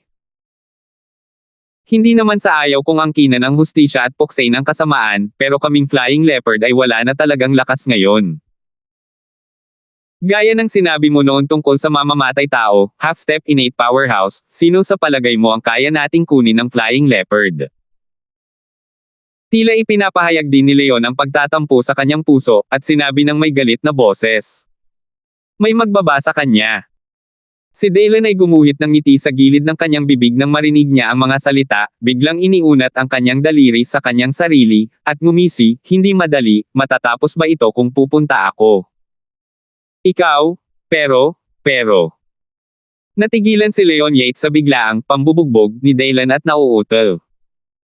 Mr. Yates, you can't stop me this time. You must know that guy touched my Daylan's patient. For a doctor, it is a shame and a disgrace. Not to mention that Banuan is now my Daylan. Kung gumagawa ka ng gulo sa site ko, ibig sabihin ay minamaliit mo ako. Napapikit si Daylan at ngumiti, ang boses niya ay may bitbit na pagpatay. Dapat mong malaman na ang kanyang sinabi ay hindi kalokohan, ngunit na siya ay talagang hindi nasiyahan sa mga moldita na lalaki sa kanyang isip. Sa simula, okay lang para sa mga lalaking iyon na humanap ng mamamatay na aatake sa kanya sa Hong Kong. Hindi ko inaasahan na maglalakas loob sila ngayon na maging napakayabang, ilipat ang kanyang mga pasyente sa harap ni Daylan, at manggugulo pa rin sa kanyang site na Banuan. Sabi nga sa kasabihan, kayang tiisin ng tiyuhin, pero hindi kaya ng tiyahin. Anyway, hindi niya talaga matiis. Ngunit ang pagkakakilanlan ng mamamatay tao ay hindi pangkaraniwan, ni walang halaga. Isa siya sa 2 disipulo ni Humphrey, ang anino at lingkod ng 3 pinuno ng Tiger at Leopard Hall. Gayunpaman, si Leon Yates ay nagkaroon pa rin ng maraming pag-aalinlangan, iniisip na ang kabilang partido ay may mahusay na background. Takot na pukawin ang hindi makatwirang baliw ng kabilang partido, ito ay magiging mahirap. Huwag kang matakot. Kung maglakas loob siyang lumapit, gusto ko ring makita kung anong klaseng tao si Humphrey, na sikat sa alamat. Gayunpaman, si Dylan ay sabik na subukan. Hindi pa banggitin na mayroon siyang pang-apat na antas ng pagsasanay sa chi sa kanyang sarili, na maihahambing sa lakas ng sinaunang martial artist noong mga unang araw, at marami siyang trump card. Maaari bang alisin ito ng master? Sa paghusga mula sa kanyang paggunita, ang kaharian ng kanyang Panginoon ng lakas ay hindi bababa sa tuktok ng gitnang yugto ng katutubo, o kahit na ang huling yugto ng katutubo ay sapat na upang bigyan siya ng maraming lakas ng loob. Okay then. Here are your relevant documents. I have prepared them for you before you came. Tungkol naman sa murderer. Napakamayabang niya at walang balak itago ang mga track niya, kaya alam natin kung nasaan siya. Natahimik sandali si Leon, ngunit sa wakas ay tumango. Maghanap ng isang dokumento. Walang saysay na itago ang mga bakas. Ang yabang talaga, pero hinahangaan ko rin ang ganitong uri ng tao, hindi ito nangangailangan ng maraming pagsisikap. Narinig ni Dylan ang katotohanan, pinaikit ang kanyang mga mata at ngumiti. Tapos nakita kong kinuha niya yung certificate at tinignan. Walang larawan dito, tanging ang pangalan at numero, na may maliwanag na pulang selyo ng National Security Agency. Bilang karagdagan, mayroon lamang isang leopardo na nakasulat sa kanang sulok sa ibaba. 205. Ang Banuan City, sa isang berdeng burol ng mga pine at cypress sa mga suburb, ang ilalim ng sahig ng isang hindi kilalang gusali ay tahimik na nakatayo doon na parang isang halimaw na lumalamon sa mga tao sa madilim na gabi, na may malamig at mapanganib na aura. Sa larangan ng paningin, ito ay isang hindi kilalang madilim at mamasa-masa na yelong lagusan. Ang kalsada ay nababalutan ng napakalakas na bakal na mga plato, at mayroon ding mga puting ilaw na bahagyang kumikislap, na umaabot hanggang sa dulo. At nang unti-unting lumingon ang paningin sa kailaliman ng lagusan, may maluwang at maliwanag na basement. Mayroong lahat ng mga uri ng nakasisilaw na high-tech na mga instrumento sa loob, ngunit ito ay puno ng mahinang amoy ng dugo, at mayroong isang hindi komportable na amoy na tumatagos sa buong katawan, na may malansang amoy, napaka hindi kanais-nais. At ang malansa at mabahong amoy ay nagmula sa gitna ng basement, at mayroong ilang mga pool ng dugo na higit sa 3 metro ang haba at lapad. Tama, ito ay talagang isang pool ng dugo. Sa ilalim ng maliwanag na mga ilaw, ito ay sumasalamin sa isang nakasisilaw na pula, na kung saan ang mga tao ay nakakaramdam ng panginginig sa kanilang mga likod at nanginginig kapag nakikita nila ang eksenang ito. Sa gilid ng pool ng dugo, isang grupo ng mga tao ang tahimik na nakatayo sa gilid. Ang pinuno nito ay isang matandang lalaki na may malamig at mabagsik na hininga, may kulay abong buhok at gusot ang buhok, at ang isang mata ay bulag na. Ang kanyang tuyo at puting buhok ay nakatikip sa kanyang mukha, at may ilang pilak puting kutsilyo na lumilipad sa kanyang baywang, at ang mga taluktok ng talim ay kumikislap na may yelo at nakakatakot na malamig na liwanag. Malinaw, ang taong ito ay walang iba kundi ang nagsugat sa half-step na likas na peak powerhouse ni Dylan gamit ang isang silver-white flying knife sa suburb ng Banuan City. Ang matandang lingkod ng ikatlong pinuno ng Humphrey. Sa sandaling ito, nakita ko siyang nakatingin sa malote na figure sa pool ng dugo, ang kanyang isang mata na malabo na mga mata ay tila walang pakialam. Namatay na naman siya. Napatingin siya sa walang buhay na figure sa pool ng dugo at bumulong, napakalamig ng boses niya. Bilang ang pinakatapat at tapat na lingkod ng ikatlong pinuno ng Hall Leopard Hall, dumating siya sa Banuan sa pagkakataong ito na may napakahalagang gawain, iyon ay, upang makipagtulungan sa mga genetic research scientist na nakatago dito upang kumpletuhin ang isang eksperimento. Hayaan ang buhay na katawan ay may dalawa sa parehong oras. Ang mga kakayahan ng mga hayop tulad ng tigre at oso, agila at ulupong, at iba pa. Pero hanggang ngayon, 3 araw na ang nakalipas mula nang pumunta siya rito, at hindi pa rin umuusad ang eksperimento dito. Ang mga test subjects, ay isa-isang namatay at naging malamig na bangkay, kaya medyo naiinip siya. Dapat mong malaman na ang kanyang Panginoon, ang pangatlong pinuno ng Humphrey, ay hindi isang taong mahilig mag-procrastinate at long-winded. Tagumpay ay tagumpay, kabiguan ay kabiguan. Hindi kailangan ng stalemate. Kaya ngayon, nang makita niya ang hindi bababa sa 50 eksperimento, sa nakalipas na 3 araw, pagkatapos na mabaigo silang lahat, hindi na siya nag-abala pang magtagal dito, at may balak siyang umalis. Malinaw, may problema sa direksyon ng kanilang eksperimento sa oras na ito, at hindi ito gagana. Mukhang kailangan pang maghanap ng ibang paraan. Mr. Bale, sinabi ng mga scientist na iyon na may problema pa rin sa ideya ng pananaliksik sa oras na ito, at marahil ang mga matatanda ay kailangang bigyan sila ng ilang oras. Sa sandaling ito, ang isang lalaking nakasot ay mukhang napakapayat, na may mapurol na balat at mga mata. Ang nasa katanghaliang gulang na lalaki na may malamig na mga mata at matalas na malalobo na mga mata ay pumasok mula sa basement at iginagalang ang magulo na matanda. It will take some time. You guys have been delayed a little longer this time. Bagamat mukhang may kaunting pasensya ang mga matatanda, kung wala na, dapat alam mo ang kahihinatnan. Tahimik na sinabi ng huli sa una, at pagkatapos ay biglang tono siyang, malamig na sinabi. Mr. Bale, don't worry, I know what to do. It will take another month or 2 at most, and I will definitely let those scientists hand over the results satisfactory to adults, I promise. Kinilig ang nasa katanghaliang gulang na lalaking nakasot. Bahagyang pinagpapawisan ang kanyang noo. Garantisado. Hindi ko kailangan ng garantiya, kailangan ko lang na gumawa ka ng praktikal na aksyon. Matagal nang naghintay ang iyong Panginoon. Bagamat may pasensya pa siya, wala na talaga ako. Ang malamig na boses ng magulo na matanda ay umalingaw-ngaw sa basement, biglang puno ng pumipintig at galit. Ang kanyang mga mag-aaral ay nagkontrata at nagsabi, itim na lobo, sa palagay ko ay dapat mong malaman na kung ang eksperimentong ito ay magiging matagumpay, ito ay tiyak na isang kahangahangang bagay na maaaring magbago sa pattern ng mundo.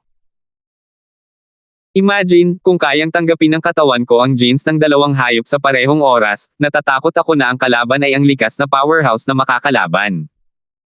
Sabi niya with some crazy fantasies. Dapat mong malaman na ang kanyang kasalukuyang antas ng tunay na paglilinang ay kalahating hakbang na likas lamang, ngunit dahil matagumpay niyang naitanim ang gene ng agila sa kanyang katawan, siya ay naging mas malakas kaysa dati, at siya ay halos hindi magagapi sa kalahating hakbang na likas na kaharian. Kaya kung makakapag-implant siya ng pangalawang gene ng hayop sa katawan niya ng sabay, kahit congenital strongman ang kalaban, baka magkaroon siya ng away. Paanong hindi niya ito gusto? Pwede bang wag kang excited? Naiintindihan ko, Mr. Bale, naiintindihan ko. Hindi bababa sa 1 buwan, tiyak na hahayaan ko ang mga siyentipikong iyon na ibigay ang mga resulta na makakapagbigay kasiyahan sa mga matatanda at sa akin, pangako. Ipinapangako ko sa itim na lobo. Ang sabi ng nasa katanghaliang gulang na lalaki sa suit, ang buong tao ay nasa sabik, na parang nahuhulog sa galit. Malinaw, bilang ang pinakatapat na subordinate ng pang-adulto, natural na siya ang benepisyaryo ng eksperimento ng paglipat ng gene ng hayop sa katawan ng tao. Siya ay orihinal na taglay lamang ang lakas ng isang ordinaryong haring sundalo, ngunit dahil matagumpay niyang naitanim ang mga gene ng itim na lobo sa kanyang katawan, ang kanyang lakas ay biglang tumaas, na umabot sa antas ng isang peak soldier king. Hindi maiiwasan na maging panatiko ka at mahulog sa pantasya. At nang makita ang gusot na matandang lalaki at ang nasa katanghaliang gulang na lalaking nakasot na tuwang-tuwa, ang ibang mga tao sa paligid ng blood pool ay labis ding nasasabik at nasasabik. Dahil lahat sila ay pinagkakatiwalaan ng nasa hustong gulang, bagamat medyo mababa ang antas, kung ang gawaing ito ng eksperimento na maaaring magbago sa pattern ng mundo ay magiging matagumpay, makikinabang din sila dito. Maaari ba silang maging mas makapangyarihang mga nilalang, paano sila hindi masasabik? 1 month? I don't think you can wait another month. Gayunpaman, sa sandaling ito, ang buong basement ay nabalisa, at isang malamig na boses ang biglang nagmula sa lagusan. WHO. Ang itim na lobo ay biglang nagmulat ng kanyang mga mata, ang kanyang matutulis, mabangis na mga mag-aaral ay galit na nagtungo sa pasukan ng basement, at isang malakas na layunin ng pagpatay ang mabilis na lumitaw sa kanyang nakakatakot na mga mata. Dapat mong malaman na ito ang pang-eksperimentong base ng kanilang Tiger at Leopard Hall. Hindi ko inaasahan na may mga taong maglalakas loob na pumasok sa Longtan Tiger Cave na ito. Naghahanap talaga ng kamatayan. Sino ka? Ang iba pang mga tao sa basement ay lahat ay nakatingin sa taong paparating, ang kanilang mga mukha ay puno ng pagpatay na layunin. Ang basement dito ay ang sentro ng kanilang mga eksperimento. Maliban kung may pahintulot mula sa matanda, walang mga tamad na pinapayagang pumasok. Ang mga lumalabag ay papatayin ng walang awa. Ikaw ba? Tanging ang gusot na matandang lalaki lang ang nakakunot ng noo kay Dylan na dahan-daang humakbang sa basement, marahas na kumikislap ang mapupula nitong mga mata. Siyempre naalala niya ang araw na iyon, bata pa si Dylan, 20s pa lang si Ding Tian, pero nakatakas siya sa lumilipad na kutsilyo ng kanyang bay, na sobrang humanga sa kanya. Hindi niya inaasahan na nandito siya ulit ngayon. Ito ay nakikita. And looking at this poster, parang pinipilit niya pa silang guluhin. Medyo interesting, hehe. Kaya naaalala mo pa rin ako, pero pasensya na, ayokong maalala ako ngayon ng isang baliw na hayop na katulad mo. Malamig na winalis ni Dylan ang sulok ng basement, nakatambak ang mga bangkay sa kabundukan, hindi napigil ang manginig ang buong paligid, ang kanyang tono ay walang kapantay na matino. Hindi niya akalain na makikita niya talaga ng personal ang eksenang ito, kahit 12-dosenang tao ang ginamit nila para sa mga eksperimento. Nakakabaliw at konsensya lang ito. Hindi niya maiwasang manginig sa buong katawan, at ang mga patak ng madilim na walang awa na aura ay lumabas ng maluwag. Sa katunayan, hindi niya naramdaman na siya ay napakamamamatay tao, ngunit sa sandaling ito, nang makita niya ng personal ang eksenang ito, nag-alay ng dugo ng isang buhay na tao, at nag-eksperimento, hindi pa rin niya maiwasang hayaan ang pagpatay sa kanyang sarili. Bumibilis ang puso. Ang mga mama na ito ay simpleng mga hayop. Talagang halimaw ito. Gayunpaman, bago siya magkaroon ng oras upang kumilos, maraming tao ang talagang tumayo sa susunod na sandali, ang mga sulok ng kanyang bibig ay bahagyang kumulo, na nagpapakita ng matatalas ng ngipin. Syong! Sa isang tunog, ang tunog ng mga sandata na hinuhubad ay biglang tumunog sa basement. Kaagad pagkatapos, nakita ko ang mga taong iyon na may hawak na mga sandata, at ang matalim na taluktok ng talim ay nagpakita ng malamig na pagkinang sa ilalim ng refraction ng liwanag, mula kaliwa hanggang kanan, harap at likod kay Dylan sa lahat ng direksyon, nakaharap sa kanyang leeg, puso, mga ulo. Lahat ng uri ng mahahalagang punto ay pinutol. Ang maglakas loob na pumunta sa ganoong lugar para maging mapangahas, talagang nanliligaw sa kamatayan. Ang nasa katanghaliang gulang na lalaki sa suit ay nakakita ng isang malupit na panunuya sa gilid ng kanyang bibig, tulad ng isang itim na lobo na pumili ng isang tao at lumamon sa kanya, at ang ngiti ay nagpakilig sa mga tao. Dapat mong malaman na ang mga taong kwalipikadong banayan ang basement na ito ay ang mga nasasakupan ng nasa hustong gulang na iyon, ang mga elite ng Humphrey. Sa pinakakaunti, ang lakas ay ang pinakamataas na antas ng pangalawang rate ng mga sinaunang mandirigma, at ito ay higit pa sa sapat upang kabkuban ang isang binata sa kanyang 20s, at kahit na ang ilan ay labis na napatay. Gayunpaman, naisip niya, ngunit hindi iyon naisip ng magulo na matanda, dahil ang huli ay very aware, sa lakas ng kalaban. Hindi bababasa, ito ang pinakamataas na antas ng unang klase na sinaunang martial artist, at imposibleng mapatay ng ganoon kadali.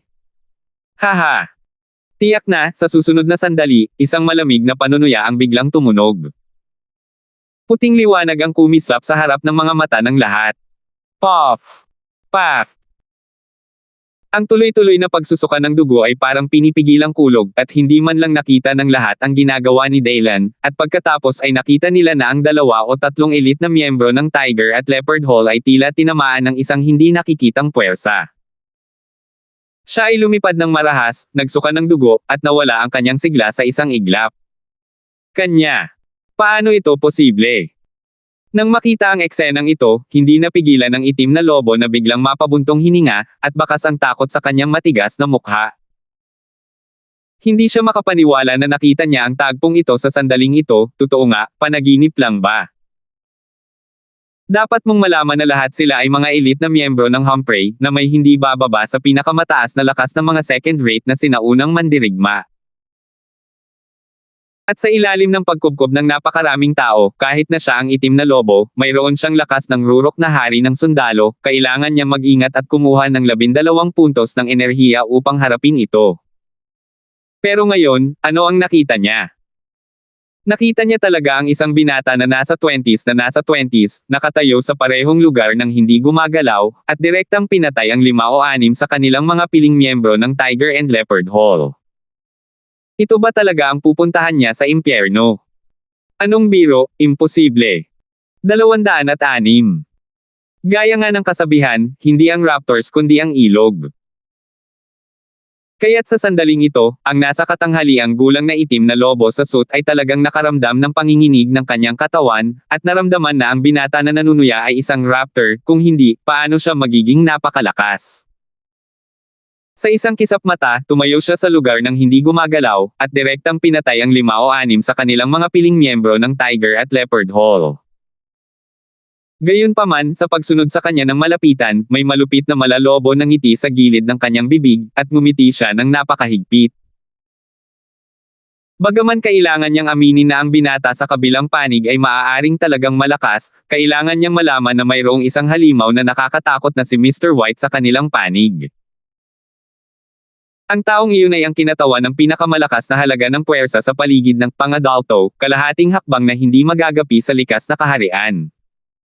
Pangalawa lang sa katutubo. Sa makatuwid, ang kalaban ay isang binata lamang na nasa 20s. Kahit gaano pa siya kasama, hinding-hindi siya magiging kalaban ni Mr. Bale. Imposible. Hindi ko inaasahan na pupunta ka dito. Pero, pwede mo bang sabihin sa akin ang pakay mo? Nang makitang hindi ipinakita ni Dylan ang kanyang kapangyarihan ng higit sa kanyang inaasahan, si Mr. Bale na may gusot na buhok ay walang ekspresyon, na may malamig na ugali at malamig na mga mata, nakatingin kay Dylan. Siyempre hindi niya nakalimutan na ginawa niya ang bagay na iyon ilang araw na ang nakakaraan, at nagkataon na may relasyon siya sa kabilang partido. Ganun din. Intention. Hindi ba halata? Hindi mo ba alam na teritoryo ko ang Banuan City, pumapatay ng mga tao sa teritoryo ko, at pinapatay ang pasyente ng Dylan ko, sa tingin mo ba pakakawalan kita? Si Dylan ay madilim, ang mga mata ay naging mas walang malasakit, at ang pumatay na layunin ay naging mas mabigat at mas mabigat. Originally, dumating siya ngayon para lang patayin ang taong karapat-dapat dito, pero hindi niya inaasahang masisira ang eksenang ito nang hindi sinasadya. Ang lihim na pang-eksperimentong base para sa mga buhay na tao, ang dehumanization na ito, ay gumawa din sa kanya ng ilang uri ng determinasyon. Ngayon, walang gustong tumakas, lahat ay kailangang magbayad para sa kanilang mga aksyon. Teritoryo mo. Anong laking tono, wag mong sabihing hindi teritoryo ng isang batang tulad mo ang Banuan, kahit na, paano kung pumatay si Mr. Bale ng mga tao sa teritoryo mo? Kahit na pumatay ka ng mga tao sa harap ng ikaw, anong magagawa mo? Tingnan si Dylan, ang mayabang na tao na nangahas na pumasok sa kanilang Humphrey Secret Test Base, anong lakas ng loob niyang palakihin ang kanyang kakayahan at gumawa ng kalokohan dito. Hindi iginagalang ang mukha ni Mr. Bale, biglang lumubog ang ekspresyon ng itim na lobo, at humakbang siya pasulong at malamig na sinabi, sinasabi ko sa iyo, huwag mong isipin na ikaw ay bata pa at may talento sa martial arts, maaari kang maging matuwid sa sarili, mayabang. At mapagmatuwid sa sarili. Sa pagsasalita tungkol dito, huminto siya saglit at nagsabi, huwag mong sabihing personal na nandito si Mr. Bale, ang pagpatay sa iyo ay parang pagpatay ng baboy at aso. Kahit wala ang kanyang matanda ngayon, maniwala ka. O hindi, hahayaan ka ng itim na lobo na mailibing dito ngayong gabi.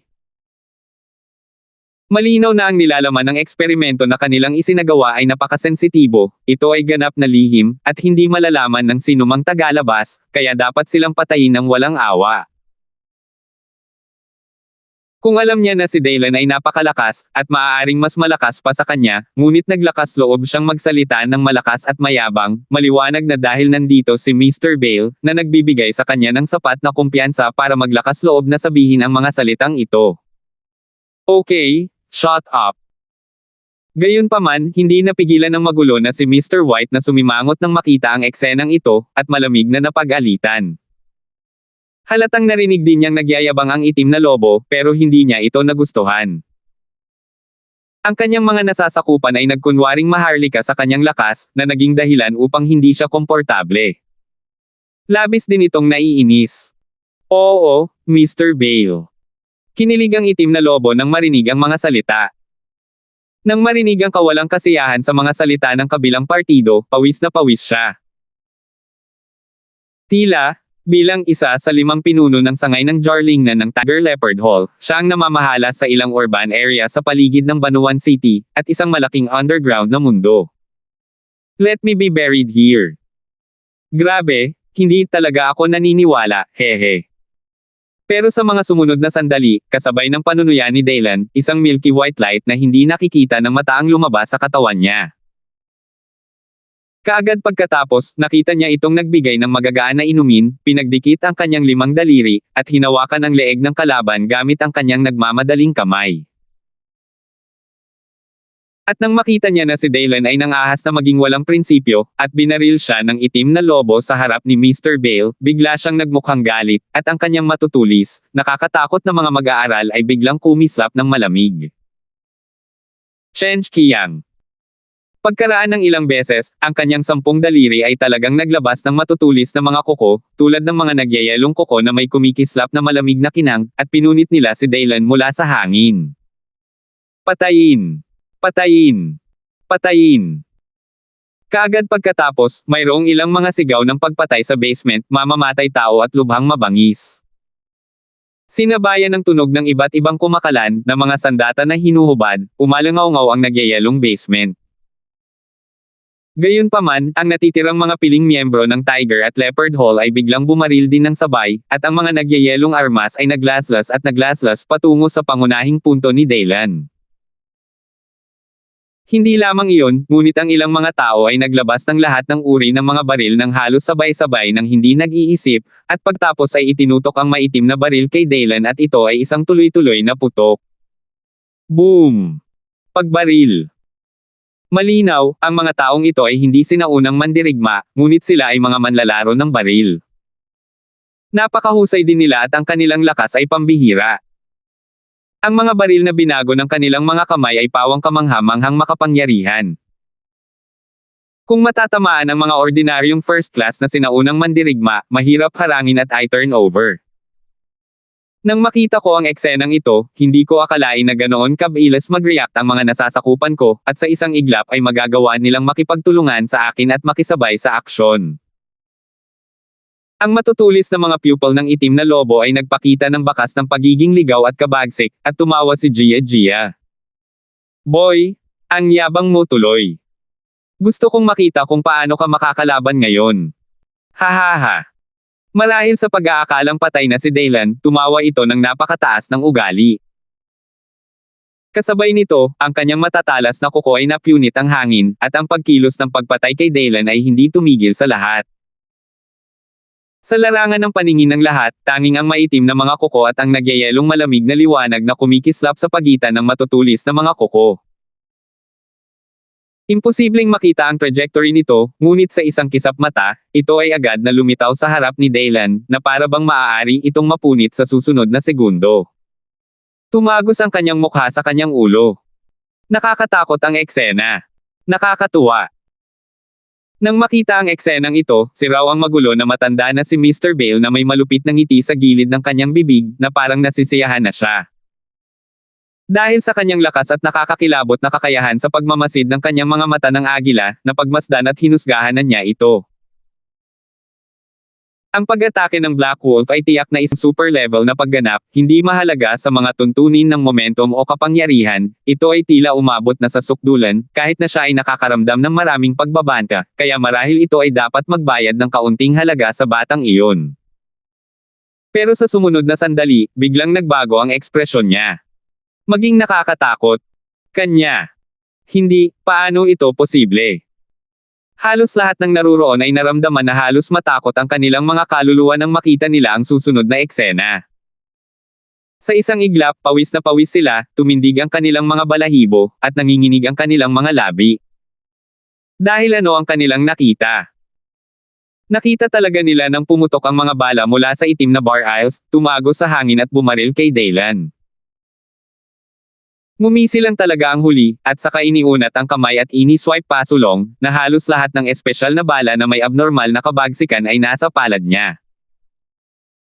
Ang eksenang ito ay nagpabuka ng bibig ng lahat sa silid, at ang orihinal na karumal-dumal na mukha ay agad na namutla, na may nanginginig na mga mata at nanginginig na mga labi. Parang may demonyo sa unahan. Sa pagsasalita, mabuti bang maging makatwiran, ang makahuli ng mga bala gamit ang mga kamay ay ginagawa ng mga tao.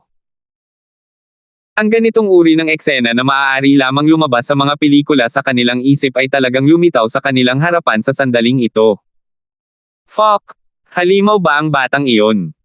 Ikaw, ako. Sa sobrang takot ng itim na lobo ay itinigil niya ang pag-atake sa isang iglap, nanigas ang kanyang katawan sa pwesto, at naramdaman na lamang niya ang kawalan ng lakas. Sa sandaling ito, sa wakas ay naunawaan na niya kung bakit ang isang binata sa edad na 20s mula sa kabilang partido ay nangahas na maging sapat sa sarili at pumasok sa kanilang lihim na test base ng Tiger at Leopard Hall, at pumasok sa kanilang Longtan Tiger Den. Matagal na pala nilang ginagawa, at hindi ang ibang partido ang nag-overestimate sa kakayahan nila, kundi sila mismo. Upang magawa ang antas na ito gamit ang mga kamay, dapat mong malaman na ito ay isang espesyal na baril, isang espesyal na super bullet, at ang kabagsikan nito ay kamangha-mangha. Natatakot ako kahit si Mr. Bale ay hindi kayang gawin ito sa ganoong lawak. Humph! Gayunpaman, sa susunod na sandali, isang malamig na sigaw na parang namumula na kulog ay biglang umalangaw-ngaw, at lahat ng naruroon ay hindi naiwasang tumahimik, at ang kanilang mga ekspresyon ay biglang nagbago. Kaagad pagkatapos, hinawakan ni Daylan ang mga espesyal na bala sa kanyang kamay at marahas na itinapon ito palabas. Ang huli ay parang maliliit na itim na kanya na bola, kumikinang na may parang gatas na puting liwanag, nagdadala ng nakakatakot na puwersa, at pumutok sa lahat ng direksyon tulad ng 10,000 palaso. Ang eksenang ito ay kakilakilabot, ito ay isang sakuna. Hum. Biglang may mga humihingal at hiyawan sa sakit. Ang lahat ng mga elite ng Tiger at Leopard Hall sa basement, kabilang ang itim na lobo na may lakas ng rurok na hari ng sundalo, sa sandaling ito, pakiramdam niya ay nararanasan niya ang pagtatapos ng araw. Ano ng kahangalan? Ano ba ang pinanggalingan ng binata sa kabila? Anong klaseng pag-iral? Halimaw ba talaga? Hindi lamang nito mahaharangan ang mga bala sa lugar, ngunit maaari rin itong kumilos bilang isang transmitter ng baril na hugis tao, sa pilitang ipadala, ang mga espesyal na ginawa at nakakatakot na mga bala, tao pa rin ba ito? Nagbibiro lang siya. Pagkaraan ng ilang sandali tulad nito, ang buong basement na pang-eksperimentong base ay nagkagulo. Kailangan kong sabihin na ang kamay ni Daylan ay talagang sobrang nakakatakot, masyadong pervert, mas mahina o malas, lahat sila ay natama ng isang suntok, at walang pagkakataon na tumakbo. Para naman sa mga mapalad o malalakas, tulad ng itim na lobo, mukha pa rin silang kaawa-awa, balot ng dugo, at hingal na hingal sa takot. Mukhang minamaliit talaga kita. Sa sandaling ito, ang tanging tao sa basement na hindi nasaktan ay marahil ang makapal na puting Ginoo. Dahil ang lakas na taglay niya ay isang half-step innate pick, almost invincible, in this realm, and of course hindi siya mapahiya ng ganoon kadali, that's unrealistic. Ngunit kahit na ganoon, ang kanyang mukha sa sandaling ito ay medyo seryoso, at ang kanyang maulap na mga mata ay namamaos na nakatitig kay Daylan. Stop talking nonsense. Today I said na walang makakaalis sa inyo lalo na kayo, siguradong mamamatay kayo. Gayunpaman, pinutol ni Daylan ang kilos ng kabilang partido nang walang pakialam at nagpahayag ng ligaw. Nandito siya para pumatay ng tao ngayon, pero hindi ko akalain na maraming papatayin. 207. Presumptuous. Junior, I advise you don't be too arrogante. Tingin mo ba talagang magtatagumpay ang kakarampot mong lakas sa harapan ko? Sabihin mo, kung gusto kitang patayin, kutsilyo lang ang kailangan ko. Kung ikaw, lalo na ikaw, tiyak na mamamatay ka, na hindi na makayanan ng magulo na matanda, si Mr. Bale. Upang malaman ang kanyang pagkakakilanlan, katayuan, at lakas. Ikaw ang tagapagsalita ng ikatlong pinuno ng Tiger and Leopard Hall. Sinabi niya na siya ay nasa ilalim ng isang tao at higit sa 10,000 tao. Hindi kalabisan ang tawag sa hangin at tawag sa ulan. Kahit na sa ilalim ng kanyang galit, ang kanyang mga salita ay naging medyo mayabang, at ang kanyang mukha ay malungkot. Isang kutsilyo. Mabuti naman, bakit hindi mo subukan? Gayunpaman, nang marinig ito ni Dylan, ang sulok ng kanyang bibig ay biglang kumaibot, na nagpapakita ng paghamak. Kaagad pagkatapos, nakita niya ang isang bakas ng katahimikan sa kanyang madilim na mga mata, at pagkatapos ay mahigpit niyang hinawakan ang leeg ng kalaban, dala ang isang mabangis na hininga, dinaig ang mga bundok at dagat, kung sumabog ang Yellow River, ang mukha ng lahat ng naroroon, lalo na ang itim na lobo. Biglang nagbago. Binanggit pa ng puso ang lalamunan. Kung noon pa man, tiyak na hindi niya akalain na ang isang binata sa edad na 20s, na isang kumpletong bata pa, ay nangahas na magkusa na salakayin ang isang nakakatakot na tao tulad ni Mr. Bale. Ito ay simpleng pagwawasak sa sarili at pagsira sa sarili. Ngunit sa sandaling ito, hindi lang niya nakita ng sarili niyang mga mata ang eksenang ito, kundi nag-aalala rin na baka matalo si Mr. Bale. Dahil talagang nakakatakot ang ginawa ni Dylan kanina, medyo lumakas ang loob niya. Pero kahit na naisip niya at nag-aalala, naniniwala pa rin siya 100% na siguradong mananalo si Mr. Bale. Isang kutsilyo lang ang kailangan para wakasan ang buhay ng mayabang na junior ng kabilang partido. Pagkatapos ng lahat, ang taong iyon ay ang kinatawan ng pinakamalakas na halaga ng puwersa sa paligid ng pang-adulto, kalahating hakbang na likas na rurok. Kamatayan sa korte. Boom!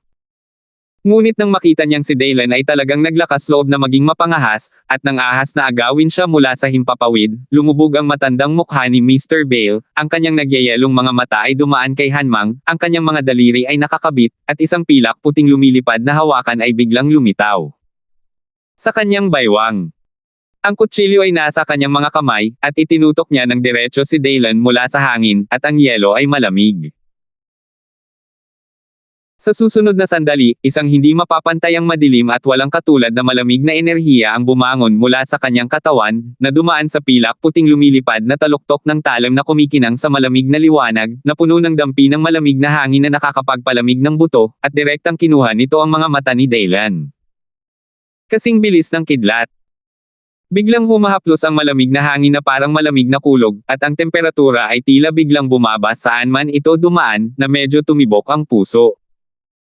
Hoy, ito kaya ang tunay na lakas ni Mr. Bale. Gaya ng inaasahan sa isang kalahating hakbang na likas na tuktok, ito ay talagang nakakatakot. Nang makita ang eksenang ito, hindi napigilan ni Heilang na huminga, at lumitaw sa kanyang mga mata ang dalawang maladigmaang mata. May halong gulat, at mahirap pigilan ang kanyang emosyon. Dapat mong malaman na ito ay isang random na suntok mula kay Mr. Bale, at ang pilak puting lumilipad na kutsilyo na talagang ginamit bilang sandata ay hindi pa binibitawan, ngunit ito ay nakakatakot na. Momentum.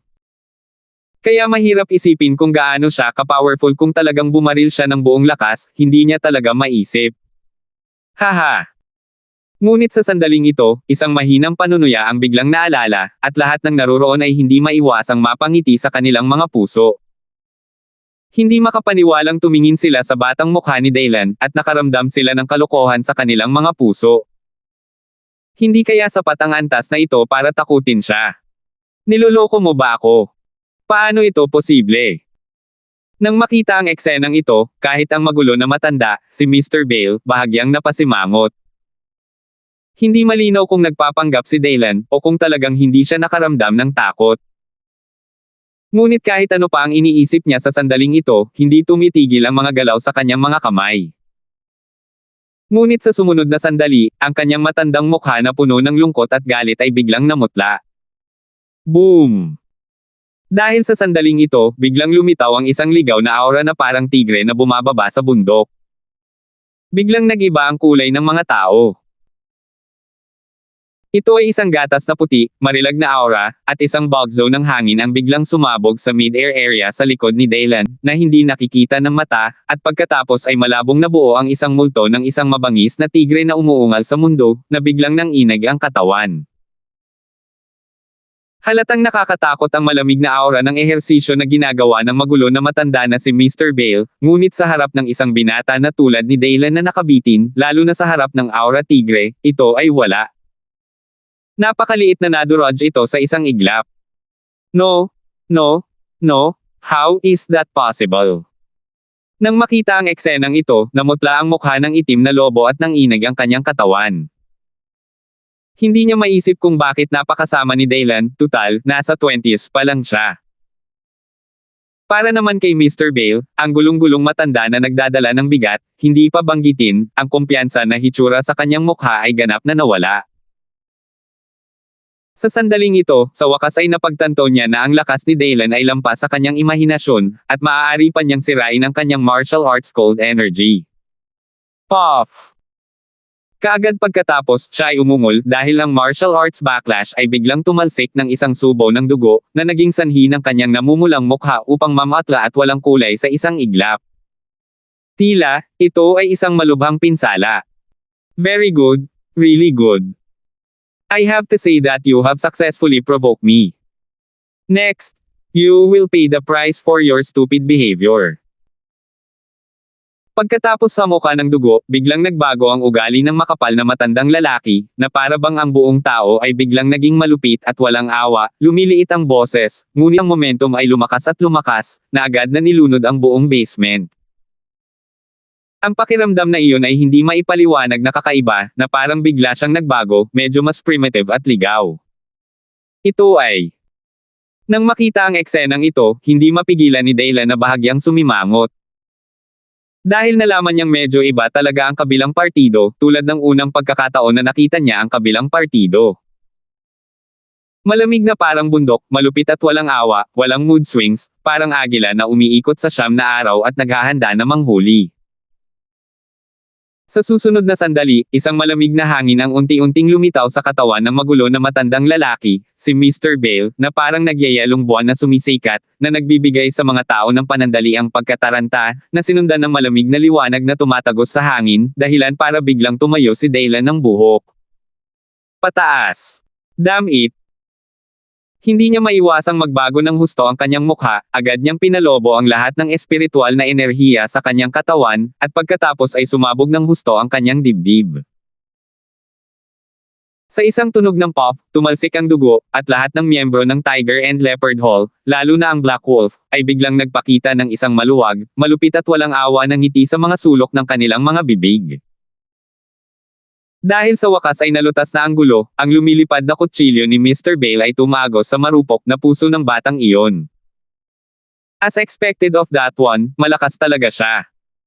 Ngunit sa sumunod na sandali, biglang natigilan ang matatalas na mata ng miyembro ng Tiger and Leopard Hall. Kasi, dahil nakakita talaga siya ng blood-stained flying knife sa kamay ni Daylan.